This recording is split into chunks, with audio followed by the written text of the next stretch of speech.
है आपका हमारे YouTube चैनल आरती हिंदी एकेडमी पर।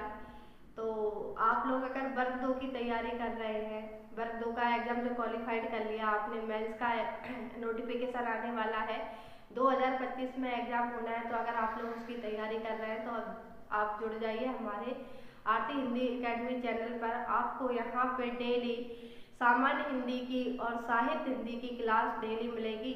सामान्य हिंदी की क्लास आपको 11 से 12 बजे के बीच में अपलोड हो जाएगी और साहित्य हिंदी की क्लास आपको 4 से 5 बजे के बीच में मिल जाया करेगी। तो फ्रेंड, आप ज़्यादा से ज़्यादा जुड़िए हमारे साथ। हम आपको लाइव आके भी पढ़ाना चाहते हैं तो आप लोग हमारे चैनल से जुड़े। और आपको अगर हमारा कंटेंट अच्छा लगे, हमारा वीडियो अच्छा लगे तो आप हमें एक लाइक ज़रूर कर देना और सब्सक्राइब ज़रूर कर लेना। तो आज मैं आपके लिए लेके आई हूँ सामान्य हिंदी की वर्णमाला की क्लास। तो सामान्य हिंदी में सबसे पहले आज हम पढ़ेंगे वर्णमाला।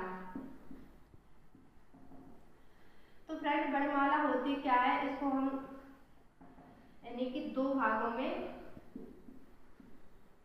विभाजित करेंगे। वर्ण यानी कि अक्षर, ध्वनि,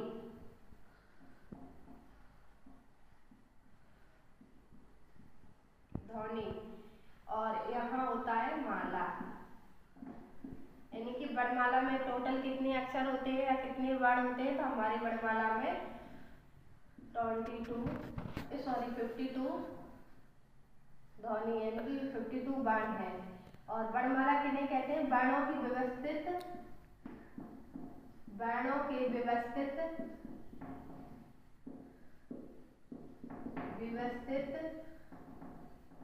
क्रम को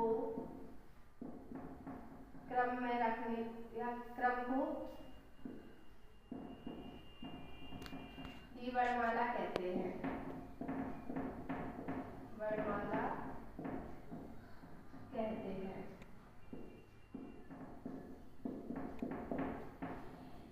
तो यहाँ पे ध्वनि यानी कि कोई भी एक अक्षर है, जैसे कि आ, तो आ को ना हम जो प्राकृतिक आकार देते हैं, व्यवस्थित जो आकार देते हैं, उसे हम ध्वनि कहते हैं। का, चा, ता, ला, इस तरीके की जो हमारे वर्ण है ना, वो वर्ण और वर्णों को जो व्यवस्थित क्रम में हम लिखते हैं, आ के बाद बड़ा आ, छोटी, बड़ी, ऊ, इस तरीके से इनको व्यवस्थित क्रम में जो लिखा जाता है उसे हम वर्णमाला कहते हैं।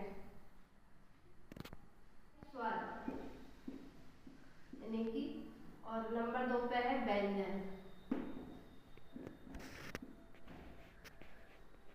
तो नंबर 2 पे व्यंजन। स्वर वो ध्वनि होती है, स्वर कौन सी ध्वनि होती है? जो स्वतंत्र रूप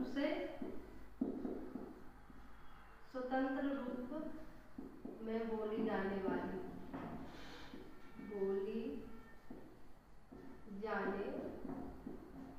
वर्ण, इनको हम स्वर कहते हैं। स्वर हमारे कितने होते हैं? 13। लेकिन कभी कभी आंसर में 11 रहते हैं, कि 11 प्लस 2 का ही स्वर का रूप है। यानी कि स्वर कितने होते हैं? 13 होते हैं। लेकिन हम वो बताएंगे कि 11 क्यों होते हैं, 2 अलग क्यों होते हैं। तो स्वर कौन कौन से हैं? आ, ई, उ, री, ए, आई, ओ, आओ, आहा। तो फ्रेंड, ये 13 स्वर होते हैं हिंदी वर्णमाला में। ये स्वतंत्र रूप से बोले जाने वाले हैं, इनमें किसी वर्ण का कोई मिलान नहीं होता है, अपने आप में स्वतंत्र होते हैं। व्यंजन वो वर्ण होते हैं, व्यंजन वर्ण को स्वर की सहायता से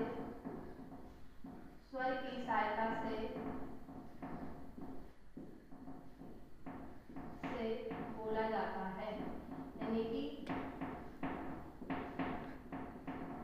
जैसे कि का यानी कि अगर हम का बोल रहे हैं तो इसमें आ, ए वाला आ इसमें इसका मिलान होके यानी कि इन दोनों को मिला के ही हम का निर्माण कर रहे हैं। तो का अगर हम का में से आ हटा दें तो फिर का ए वाला का हो जाएगा व्यंजन। तो इस वाले का को बोलने के लिए हमारा मुंह साइलेंट हो जाता है, क्योंकि मुंह से फिर आवाज नहीं निकलेगी, जो ध्वनि है ना वो निकलेगी नहीं। क्योंकि अगर हम आ को साथ में जोड़ देते हैं तो फिर का ऐसे खा गा, और अगर हम ये हलंत लगा देंगे, ये आ को हम हटा लेंगे इसमें से का खा गा में से आ को अलग कर देंगे, स्वर को अलग कर देंगे, तो फिर क्या हो जाएगा कि हम उसका व्यंजन का उच्चारण नहीं कर पाएंगे, यानी कि व्यंजन को हम बोल नहीं पाएंगे। तो इस तरीके से हमारी व्यंजन और स्वर की क्लास आज कंप्लीट हुई। कल आगे हम आपको स्वर का 11+2 का नियम भी बताएंगे कि क्यों होता है, दो स्वर अलग से क्या है, और व्यंजनों के नियम बताएंगे कि व्यंजन कितने प्रकार के होते हैं, कितने भेद हैं। तो फ्रेंड हमारे चैनल में आप बने रहिए, सब्सक्राइब कर लीजिए, लाइक कर दीजिए, कमेंट कर दीजिए, शेयर करिए ज़्यादा से ज़्यादा लोगों को। यहाँ पे हम वर्ग 2 के लिए MP SI पटवारी SSC अदर एग्जाम में जो हिंदी सामान्य आती है उसको यहाँ पे हम पढ़ाएंगे आरती हिंदी एकेडमी चैनल पर। तो फ्रेंड बने रहिए। आपको अगर वीडियो अच्छा लगे तो ये लाइक जरूर कर देना और कमेंट बॉक्स में कमेंट करिए कि आप कैसा लगा पढ़ने में। तो फ्रेंड हम आगे आपके लिए इसी तरीके की क्लासें आपको अपलोड कराते रहेंगे।